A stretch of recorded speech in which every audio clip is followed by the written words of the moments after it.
دنیا کے حصول کے لیے یار اپنوں سے رشتے نہ توڑو. ایک دن ایک ایک کر کے جنازے اٹھیں گے اور بھرے بھرے گھر خالی ہو جاتے ہیں. جن بیٹھکوں میں کبھی لوگوں کو بیٹھنے جگہ نہیں ملتی تھی، آج ان جگہوں پہ پرندے بھی بیٹھنے نہیں آتے ہیں. اس لیے کہ پرندوں کے بھی بسیرے وہی ہوا کرتے ہیں جہاں انسانوں کی بیٹھک ہوتی ہے. دور بدلے ہیں صاحب، اپنوں کی قدر کر لو. اور پھر رہ گئی بات ماں باپ کے رشتے کی، تو بڑا حساس رشتہ ہے. اتنا حساس رشتہ، آپ تاریخ اٹھا کے دیکھیے کہ اس رشتے کو رب نے کسی جگہ پہ تو قیامت تک آنے والے مسلمانوں کے لیے باعث برکت بنا دیا. کیا بات ہے. اگر اس رشتے کی حقیقت کو سمجھنا ہے تو کبھی ابراہیم خلیل اللہ کی چوکھٹ پہ آ کے دیکھو. بڑی دلاویز کہانی ہے اللہ کے خلیل کی. بڑی دعاؤں سے مانگتے رہے. 70 سال کی عمر میں اللہ نے بیٹا دیا. اور پھر بیٹا بھی کوئی عام بیٹا نہ تھا. بیٹا بھی ایسا تھا جس کے چہرے میں چاند کے جلوے نظر آتے تھے. بے شک بے شک. اتنا حسین بیٹا اللہ نے حضرت اسماعیل ذبیح اللہ، حضرت ابراہیم خلیل اللہ کو دعاؤں سے مانگنے کے بعد دیا. اور یار اللہ کی محبت میں قربانیاں دینا پڑتی ہیں. میں نے کہا تھا، فرمایا گیا کیا تم یہ سمجھتے ہو کہ تم ایسی جنت میں داخل کر دیے جاؤ گے اور تمہیں کسی امتحان سے گزرنا نہ پڑے؟ اگر کلمہ پڑھ لیا گئے تو پھر مصیبت کا ساتھ نہیں چھوٹے گا. یہ یاد رہے، اگر کلمہ پڑھ چکے ہو تو پھر آفتوں سے چھٹکارا نہیں، تمہیں امتحان ضرور دینا ہے. کبھی دولت کے ذریعے امتحان لیا جائے گا، کبھی اولاد کے ذریعے امتحان لیا جائے گا، کبھی تجھے فاقہ رکھ کے امتحان لیا جائے گا، کبھی تیرے ہونٹوں پہ پیاس رکھ کے امتحان لیا جائے گا. مسلمان، تجھے امتحان میں کامیاب ہونا ہے. جب بھی مصیبتیں آئیں اللہ کا شکر ادا کیا کرو، کسی سے آہ و ویلا نہ کیا کرو. اور سوچو تیرا میرا بیٹا کیا حیثیت رکھتا ہے. 70 سال تک جس بیٹے کو دعاؤں میں مانگتے رہے ہوں، اللہ نے ایک بیٹا چاند سے دیا ہے. جیسی چاند سا بیٹا گھر میں پیدا ہوا ہے. حضرت ہاجرہ کی آغوش میں حضرت اسماعیل ذبیح اللہ نے آنکھ کھولی ہے. تبھی رب نے محبوب حضرت ابراہیم خلیل اللہ پر وحی نازل فرمائی ہے، خلیل کا جی رب جلیل، کہ جاؤ صاحبزادے کو لو، اپنی بیوی ہاجرہ کو لو اور جاؤ جا کر کے کہیں بے آب و گیاہ میدان میں چھوڑ کر کے آ جاؤ، جہاں پہ چرند و پرند کا نشان نہ ہو، جہاں پہ کسی انسان کی آبادی کا تصور بھی نہ ہو، جہاں پر پھلوں کی کوئی درخت یا منڈی نہ ہو. ایسی جگہ پہ چھوڑ کر کے آؤ جہاں چشمے کا بھی نام و نشان نہ ہو. اللہ اکبر. آج کا باپ ہوتا تو کہہ دیتا یہ میرا لخت جگر ہے، اسے دل سے کیسے جدا کروں، مگر وہ خلیل ہے، یوں ہی خلیل نہیں ہے. رب نے کہہ دیا کہ بیٹے کو چھوڑ کے آنا ہے اور ایسی جگہ چھوڑنا ہے جہاں پانی کا پتہ نہ ہو، جہاں انسان کا پتہ نہ ہو، جہاں پر درخت کے سائے تک نہ ہو. اس جگہ پہ اپنے بیٹے کو چھوڑ کر کے آنا ہے. اللہ اکبر. حضرت خلیل نے شہزادے کو،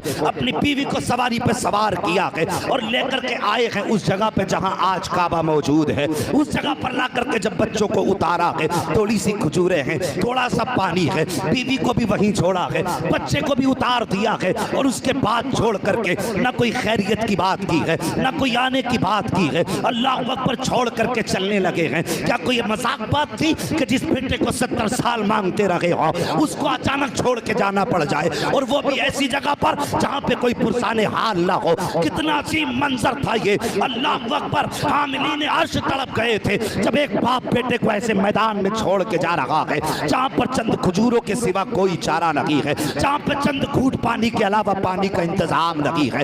جب چھوڑ کے چلنے لگے ہیں، حضرت ہاجرہ نے توڑی آواز دی، اللہ کے خلیل ذرا ٹھہریے تو سکی، کیوں چھوڑ کے جا رہے ہو؟ یہاں پہ کوئی پانی کا انتظام نہیں ہے، یہاں پہ کسی درخت کا انتظام نہیں ہے، یہ بے آب و گیاہ جنگل ہے. کہاں کیوں چھوڑ کر کے جا رہے ہو؟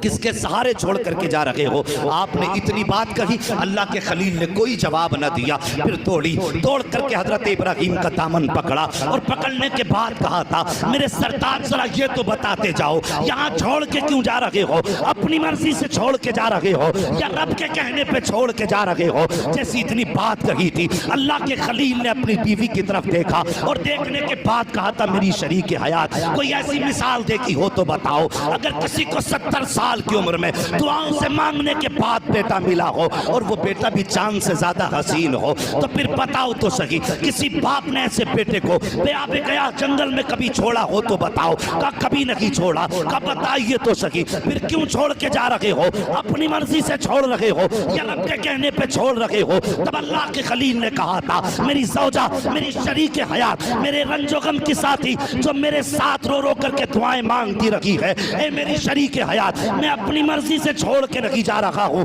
بلکہ رب کے کہنے پہ چھوڑ کے جا رہا ہوں، اس کی مرضی سے چھوڑ کے جا رہا ہوں۔ جیسی اتنی بات اللہ کے خلیل نے کہی تھی، حضرت ہاجرہ نے کہا تھا او خلیل ٹھہر جائیے، کہا کس لیے؟ کہا جو کھجوریں دی گئی نے بھی ساتھ لے کر کے چلے جاؤ، جو پانی دیا گئی یہ بھی ساتھ لے کر کے چلے جاؤ، کہا کس لیے؟ کہا جب رب کی مرضی سے چھوڑ کے جا رہے ہو تو جس رب نے ہمیں چھوڑنے کا حکم دیا ہے پھر ہمیں پانی کی ضرورت نہیں ہے، جو 70 سال کی عمر میں ہمیں بیٹا دے سکتا ہے وہی رب ہمیں کھانا بھی کھلا سکتا ہے، پانی بھی پلا۔ کیا بات ہے، سبحان اللہ، نعرہ تکبیر، نعرہ تکبیر، نعرہ رسالت، مسلک اعلیٰ حضرت علماء اہل سنت مفتی احمد صاحب قبلہ سرزمین پیپلسانہ، نعرہ تکبیر، نعرہ رسالت، سبحان اللہ، سبحان اللہ، سبحان اللہ۔ صاحب اس کی ذات پہ بھروسہ کرو اور پھر دیکھو اس کی رضا میں راضی ہو جاؤ تقدیریں کیسے بدل دیتا ہے۔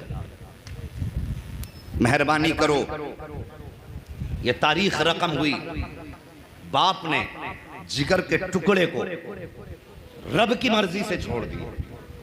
آج بندہ دیوبندیوں میں شادی کرتا ہے، اگر کہہ دیا جائے بھائی ان سے رشتہ نہ رکھو تو سیدھی بات کہتا کیا کریں، بیٹی جو دے بیٹھے ہیں،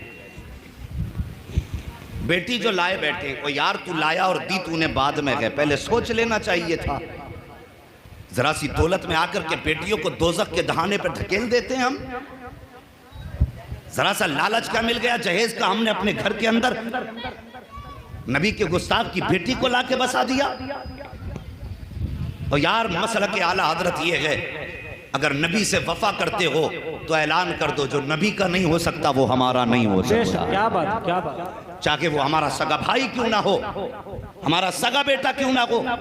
اور لوگ ایسی جگہ پر دلیلیں دے کر کے ہمارے سیدھے مسلمانوں کو بے وقوف بناتے ہیں۔ اور جی یہ اتنے سخت بریلوی، ہمارے نبی نے تو کوڑا ڈالنے والوں کو دعائیں دی، پتھر مارنے والوں کو دعائیں دی، اور صاحب وہ نبی کا معاملہ ہے، وہ اپنے گستاخ کو چاہیں تو معاف کر دیں یا سزا دے دیں، لیکن نبی کا گستاخ عمر کے دور میں زندہ رہے یہ ہو ہی نہیں سکتا ہے۔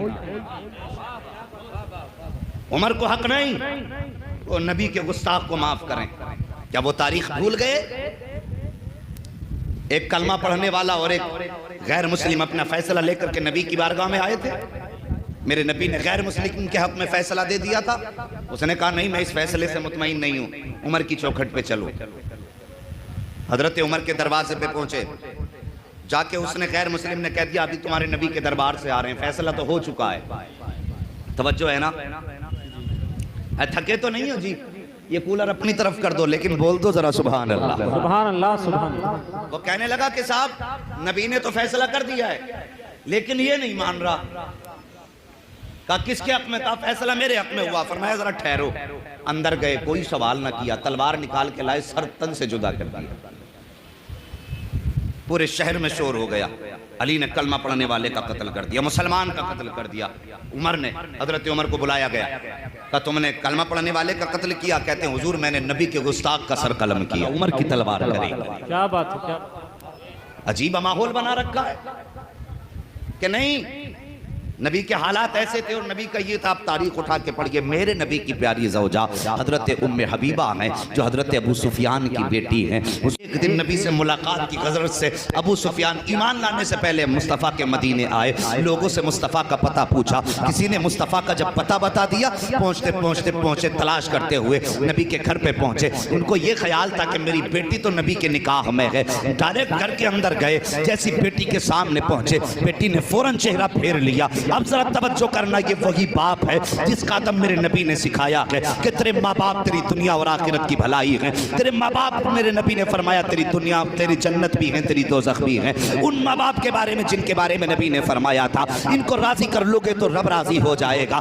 اگر یہ روٹھے تو رب ناراض ہو جائے گا۔ اللہ اکبر، وہ باپ آیا ہے، ام حبیبہ نبی کی بیوی ہیں، اور جیسی باپ کو آتے دیکھا ہے آپ نے چہرہ پھیر لیا ہے۔ حضرت ابو سفیان یہ سمجھے شاید کہ بیٹی نے مجھے پہچانا نہیں ہے، راستہ بدل کے سامنے سے آئے ہیں، پھر ام حبیبہ نے چہرہ پھیر لیا ہے۔ حضرت ابو سفیان سمجھ رہے ہیں شاید بیٹی مجھے پہچان نہیں رہی ہے، سامنے دیکھا نبی کا بستر لگا ہوا تھا، چاہتے تھے کہ بیٹھ جائیں، جیسی بیٹھنے کا ارادہ کیا ہے، ابھی بیٹھنا چاہتے تھے کہ ام حبیبہ آگے بڑھی ہیں اور باپ کے نیچے سے بستر سمیٹ دیا، جیسی بستر سمیٹا ہے اب ابو سفیان سے برداشت نہ ہو سکا، کہتے بیٹی ذرا بتا تو سکی، کیا تو نے مجھے پہچانا نہیں ہے؟ کیا میں تیرا باپ نہیں ہوں؟ کیا تو میری بیٹی نہیں ہے؟ ام حبیبہ کہتی ہیں ہاں یہ بات سچ ہے، میں آپ کے ذریعے دنیا میں آئی ہوں، رشتے میں آپ میرے باپ لگتے ہو۔ کہا بیٹی بتا تو سکی، پھر یہ بستر کیوں سمیٹ دیا؟ تب ام حبیبہ نے کہا تھا اے میرے باپ، یہ رسول پاک کا بستر ہے اور تو ناپاک باپ ہے،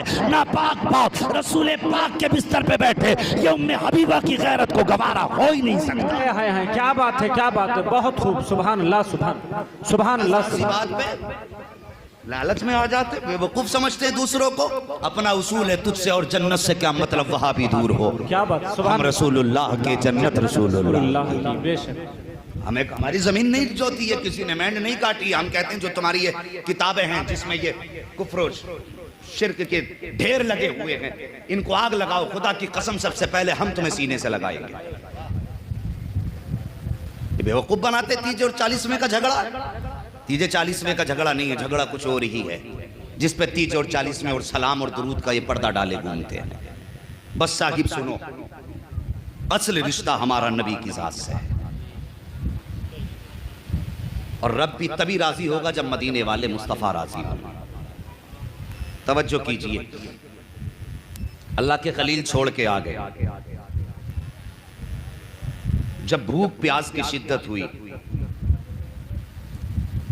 حضرت اسماعیل ذبیح اللہ کے ہونٹ بھی سوکھے، کیونکہ ماں کے سینے کا دودھ بھی خشک ہو گیا، لیکن اولاد اولاد ہوتی ہے۔ جوانوں، ماں باپ کی عزت کرنا، یہ ایک ماں اور بیٹے کی رشتے کی کہانی ہے جس کو قرآن کے اندر رب نے بیان فرمایا۔ جب پیاس کی شدت ہوئی، بھوک کی شدت ہوئی اور ہونٹوں پہ پپڑی جمنے لگی، ماں سے بیٹے کی حالت نہ دیکھی گئی۔ کہ آج کی یہ کہانی نہیں ہے؟ اگر آج ماں بوڑھی ہو جائے اور بیٹا جوانی میں بیمار ہو جائے اور وہ گھٹنے پکڑ کے چلتی ہو، اس کے باوجود بھی اگر بیٹے کی زبان سے بیماری میں نکل جائے نا پانی، تو بیٹھ بیٹھ کے نل تک جائے گی لیکن بیٹے کو پانی لا کے دے گی۔ اور اگر ماں بیمار ہوتی ہے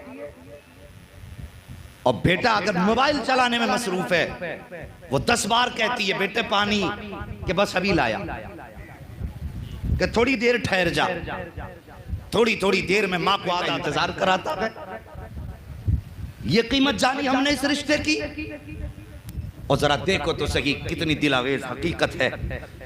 جب بیٹے کے ہونٹ سوکھے، 2 پہاڑ تھے، ایک صفا دوسرا مروہ، پانی کی فکر ہوئی کہ 2 گھوٹ ہی پانی میرے لال کو مل جاتا، اس کی زندگی بچ جاتی۔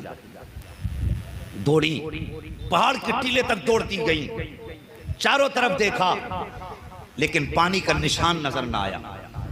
اس وقت پانی کا پتہ 2 طرح سے لگاتے تھے، ایک تو ہریالی کے ذریعے، دوسرے پرندوں کے ذریعے۔ کہیں دور ہریالی نظر آتی تھی تو لوگ سمجھ جاتے تھے یہاں پانی ہوگا، یا پرندے اڑتے نظر آتے تھے سمجھ جاتے تھے پانی ہوگا۔ آپ دوڑی پانی کی تلاش میں، دیکھا کچھ نظر نہیں آیا، پھر خیال آیا کہیں میرا بیٹا تنہا رہ گیا ہے، کہیں کوئی جانور اس کو اٹھا کے نہ لے جائے۔ اور یار اس خیال نے بے قرار کیا، پھر پلٹی بیٹے کی طرف، پھر بیٹے کا ماتھا چوما، دوسرے پہاڑی پر چڑھی، اللہ اکبر، پھر پانی پر نگاہ ڈالی، کہیں پانی نظر نہیں آیا، پھر بیٹے کا خیال آیا میرا بیٹا اکیلا ہے، پھر دوڑ کر کے آئیں، پھر بیٹے کو دیکھا، من ٹھنڈا ہوا، پھر دوڑ لگائی ہے، اللہ اکبر، جب پانی نظر نہیں آ رہا ہے، بیٹے کا چہرہ دیکھ کر کے ماں کا کلیجہ منہ کو آنے لگا، آنکھوں میں آنسو آ جاتے ہیں، بیٹے کے لیے پانی تلاش کر رہی ہے، دوڑ رہی ہے، کہیں پانی نظر نہیں آیا ہے۔ آپ نے 7 چکر لگائے، 7ویں مرتبہ جب پلٹ کر کے آئی ہیں، کیا دیکھتی ہیں؟ ننھا اسماعیل اپنی ایڑیاں رگڑ رہا ہے اور پیروں کے نیچے سے چشمہ جاری ہو گیا ہے۔ اللہ اکبر، مشیت کہہ رہی تھی ہاجرہ پریشان کیوں ہوتی ہے؟ ہم نے اس کے پشت کے اندر نور محمدی رکھ دیا ہے، اگر یہ ایڑی رگڑ کے کہہ دیتا تو زمزم کیا ہے اس کی ایڑیوں سے کوثر کے چشمے جاری کر دیے۔ کیا بات ہے! نعرہ تکبیر، نعرہ تکبیر، نعرہ رسالت، مسلک اعلی حضرت علماء اہل سنت، عشق محبت، عشق محبت، مفتی حماد صاحب قبلہ، نعرہ تکبیر، نعرہ رسالت، سبحان اللہ، سبحان اللہ۔ پانی کا چشمہ نکلا، علماء سے پوچھئے، اتنی تیز تھا، اگر آپ زمزم نہ کہتی تو میرے نبی نے فرمایا یہ پوری دنیا کی کھیتی کو سیراب کر رہا ہوگا، عرب کی ساری زمینوں کو کوئی زمزم سیراب کر دیتا، لیکن آپ نے فرمایا تھا زمزم، جس کا معنی ہے تھم تھم، یعنی رک رک، آپ نے یہ کہا تب وہ رکا۔ آج پوری دنیا زمزم لاتی ہے، لیکن آج تک اس چشمے میں کمی نہیں آئی، کیونکہ خلیل کے صاحبزادے ذبیح کے قدموں سے نکلا تھا۔ بس توجہ کریں، کچھ دن آپ نے بچے کی پرورش کی، تفصیل میں جانا مقصود نہیں۔ قرآن فرماتا ہے جب وہ چلنے پھرنے لائق ہو گیا اور جوانی کی دہلیز پہ قدم رکھا، رب نے فرما دیا ابراہیم میری بارگاہ میں اپنی سب سے زیادہ پیاری چیز قربان کر، حکم ہو گیا قربانی کرنے کا۔ آج بندہ حساب لگاتا ہے جانور قربان کروں کہ نہ کروں، ہاں پوچھتا پھرتا مجھ پہ قربانی واجب ہے، یہ سوچ رہا بچ جا کسی طریقے سے 1500 روپے، اور اللہ کا شکر ادا کر بیٹے کی قربانی نہ مانگی، اگر بیٹے کی قربانی مانگ لی جاتی کلیجے پھٹ جاتے۔ حج کرنے بندہ جاتا ہے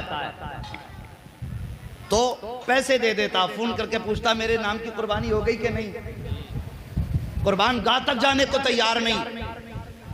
اور یار اگر حکم یہ ہوتا کہ تمہیں قربان گاہ میں آنا ہے بیٹا بھی ساتھ لانا ہے، قربان نہیں کرنا صرف گلے پہ چھری رکھنی ہے، تب بھی کتنے لوگوں کے پتے پانی ہو جاتے ہیں۔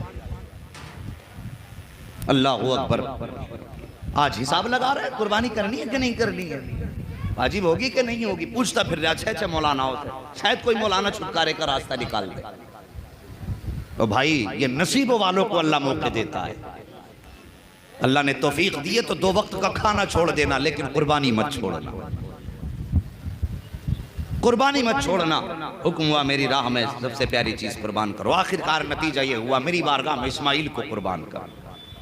لے کے چلے آئے، ملاقات کے لیے کبھی کبھی آیا کرتے تھے، آئے جا کے اپنی شریک حیات حضرت حاجرہ سے کہنے لگے کہ اسماعیل کو تیار کر دو، دوست نے بلایا ہے، دوست کی ملاقات کے لیے جانا۔ لفظ دعوت ہے، دعوت کا مطلب کھانا نہیں ہوتا، دعوت کا مطلب ہوتا ہے بلاوا۔ کیا ہوتا ہے دعوت کا مطلب؟ بلاوا، کہ دوست کی دعوت پہ جانا، اس کے بلاوے پہ جانا۔ اس نے بلایا ہے، ماں نے بیٹے کو نہلایا، بالوں میں تیل ڈالا، کنگا کیا، بیٹے کو دولہا بنایا، صاف سے کپڑے پہنائے، اور پہنانے کے بعد حضرت ابراہیم خلیل اللہ کے ساتھ جب آپ نے رخصت کیا نا تو اب شیطان کے پیٹ میں درد اٹھا۔ جب شیطان کے پیٹ میں درد اٹھا تو دوڑ کر کے حضرت حاجرہ کے پاس آیا، آ کے کہنے لگا حاجرہ تمہیں پتا ہے تمہارے شوہر تمہارے بیٹے کو کہاں لے کر کے گئے ہیں؟ کہا ہاں مجھے معلوم ہے۔ کہا کہاں؟ کہ دوست کی دعوت پہ گئے ہیں، دوست نے بلایا ہے وہاں لے کر کے گئے ہیں۔ کہا نہیں تو نہیں جانتی، ابراہیم اپنے بیٹے کو ذبح کرنے کے لیے لے کر کے گیا ہے۔ جب اتنی بات کہی نا ذبح کرنے لے کر کے گیا ہے، آپ نے فرمایا بھلا کون باپ ایسا ہوگا جو اپنے بیٹے کو اپنے ہاتھ سے ذبح کرے؟ جب اتنی بات کہی نا تو وہ کہنے لگا کہ اس کو لگتا ہے کہ رب نے اس سے بیٹے کی قربانی کا حکم دیا ہے۔ جب آپ نے اتنا سنا ہے آپ مسکرائی، فرماتی ہیں لگتا ہے تو مجھے شیطان ہے، وہ تو ایک اسماعیل کی بات کر رہا ہے، اگر رب بیٹے کی قربانی مانگ لے اور رب مجھے 1000 اسماعیل دے دے تو اس کے نام پہ ایک ایک اسماعیل کو قربان کر دوں گی، زبان پہ کوئی شکوہ جاری نہیں ہو سکتا۔ سبحان اللہ. اللہ اکبر. فرمایا وہ تو ایک اسماعیل ہے، اگر رب مانگے تو ہزاروں اس کے نام پہ قربان. سوچنے لگا اب دال نہیں گلنے والی. دوڑا حضرت اسماعیل کے پاس جا کے کہنے لگا کہاں جا رہے ہو؟ کہا دوست کے ہاں. والد صاحب کہہ رہے ہیں دوست کے ہاں دعوت میں جا رہے ہیں. کہا بڑے سیدھے آدمی ہو، یہ قتل کرنے لے کے جا رہے ہیں. کہا ایسا نہیں ہو سکتا. کہا یہ کہتے ہیں کہ رب نے قربانی مانگی ہے، تو کہتے ہیں لگتا ہے تو مجھے شیطان ہے. اگر رب قربانی مانگ رہا ہے، باپ قربان کرنے پہ راضی ہے اور میں قربان ہونے پہ راضی ہوں، تو تیرے پیٹ میں کیا درد ہے؟ آپ نے فرمایا، آپ کہتے ہیں ابو جی لگتا ہے یہ شیطان ہے، مجھے بہکا رہا ہے. آپ نے فرمایا مار پتھر اٹھا کر کے. اللہ اکبر. پھر حضرت ابراہیم کے پاس آیا. ابراہیم تم خواب کے چکر میں بیٹا قربان کرنے چلے ہو؟ اللہ کو راضی کرنے کے اور بھی بہت سے راستے ہیں. بیٹے ہی قربان کر کے اللہ کی رضا ملے گی. آپ نے فرمایا ظالم نبی کا خواب کبھی جھوٹا نہیں ہوتا ہے. نبی کا خواب وحی الہی ہوتا ہے. میں بیٹے کو قربان کرنے لے کر کے جا رہا ہوں. اس نے بہت کوششیں کی روکنے کی، نہ روکے. البتہ اس مقام پہ پہنچے اور پہنچنے کے بعد آپ نے بیٹے کا چہرہ دیکھا، کتنا میٹھا لہجہ تھا.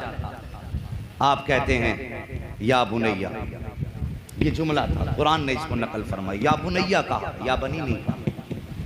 اس میں بڑا پیار ہے. اے میرے بیٹے، میں نے خواب دیکھا ہے، انی اذبحک فانظر ماذا تری. میں تجھے ذبح کر دیتے. اگر ذبح کا خواب دیکھا تو ذبح کر دیجئے. لیکن اب حضرت ابراہیم خلیل اللہ کے اس سوال پہ شہزادے کا جواب سنو. فرماتے ہیں یا ابت افعل ما تؤمر ستجدونی انشاءاللہ من الصابرین. یہ فرمایا کہ آپ کہتے ہیں ابا جی جو کرنا ہے کر ڈالیے، جو حکم دیا کر ڈالیے، پوچھنے کی ضرورت کیا ہے. بیٹے کو رسی سے لپیٹا، آنکھوں پہ پٹی باندھی اور آپ کی پیشانی زمین پہ رکھی. چھری ہاتھ میں لی. چھری ہاتھ میں لینے کے بعد جب ذبح کرنے کی باری آئی، حضرت اسماعیل کہتے ہیں ابا جی ذرا ٹھہریے. کہا کیا؟ کہا میرے بدن کی رسی کھول دیجیے. کس لیے؟ کہا اگر رسیوں میں جکڑ کے ذبح کریں گے تو دنیا کہے کہ مجبور تھا شاید بیٹا، اس لیے باندھ کے ذبح کیا گیا. ہاتھ کھولیے اور میرے بدن کو بھی کھولیے تاکہ دنیا یہ یاد رکھے کہ جب ابراہیم نے اسماعیل کی گردن پہ چھری رکھی تھی ہاتھ پیر بندے نہیں تھے. بیٹے نے باخوشی رب کی بارگاہ میں اپنی جان قربان کرائی. مقام ابراہیم ایک پتھر ہے، اس پہ نشان قدم ہے کہ نہیں؟ اچھا سوچئے کہ پتھر پہ ایک ہی بار قدم پڑا آپ کا کہ بار بار؟ کیونکہ وہ زمین مکے کی پتریلی زمین ہے. ہر قدم لگ بھگ پتھر پہ پڑتا تھا، لیکن نشان قدم ایک پتھر پہ کیوں؟ مفسرین فرماتے ہیں جب آپ نے کعبے کی تعمیر کی اور ہاتھ اٹھائے اور جب کہا یا اللہ اپنا محبوب محمد میری نسل میں پیدا فرما دے، کیا بات ہے سبحان تو جب آپ کی زبان پہ لفظ محمد آیا تھا نا تو محبت میں پتھر بھی موم کی طرح ملائم ہو گیا. سبحان اللہ. فوراً خلیل کا قدم اپنے سینے پہ لے لیا تھا. اور یار سوچو تو صحیح، اگر خلیل کی زبان پر ایک بار لفظ محمد آئے تو پتھر موم ہو جاتا ہے. اور جو زندگی بھر ان کا نام لے کر کے ان کے نام کی تسبیح پڑھا کرتا ہو، پھر قبر میں فرشتے اسے کیسے ڈرا سکتے ہیں؟ سچ تو یہ ہے اعلیٰ حضرت فرماتے ہیں قبر میں لہرائیں گے تا عشر چشم نور کے جلوہ گرم فرما ہوگی جب طلعت رسول اللہ. سبحان اللہ. نعرہ تکبیر، نعرہ تکبیر، نعرہ رسالت، مسلک اعلیٰ حضرت علماء اہل سنت، عظمت مصطفیٰ. نعرہ تکبیر، نعرہ رسالت. سبحان اللہ، سبحان اللہ، سبحان اللہ. شاگرد یہ رشتوں کی معراج اللہ نے اس رشتے کو قرآن میں تحریر فرما دیا. قرآن میں اس رشتے کو رب نے رقم فرما دیا اور حکم ہوا اور قیامت تک میرے گھر کا طواف کرنے والوں جب تک آؤ گے تمہیں ان پہاڑوں پہ چکر لگانے پڑیں گے. اس لیے کہ یہ چکر ماں اور بیٹے کے رشتے کی یاد دلاتے ہیں. یہ صحیح ماں اور بیٹے کے رشتے کا احساس دلاتے ہیں. کتنا گہرا رشتہ ہے ماں اور بیٹے کا. آج صاحب ہم نے ماں باپ کے رشتے کو نظر انداز کر دیا. اور جوانوں بچوں تم سے گزارش ہے اگر ماں باپ کبھی سختی بھی کیا کریں گردن جھکا لیا کرو. اگر تم پہ تمہاری جوانی کا غرور غالب آ جائے اور تم احساس ہو جایا کرے تو ماں باپ سے معافی مانگ لیا کرو. اگر یہ راضی ہو جاتے ہیں تو خدا کی قسم خدا بھی راضی ہو جاتا ہے. اگر یہ ناراض ہیں تو پھر تمہارے حج کی دولت بھی اللہ منہ پہ مار دے گا. اور یاد رکھو جس دن یہ چلے گئے تمہارے پاس بنگلے ہوں گے، گاڑیاں ہوں گی، لیکن گھر سونے سونے دکھائی دیں گے، گھر خالی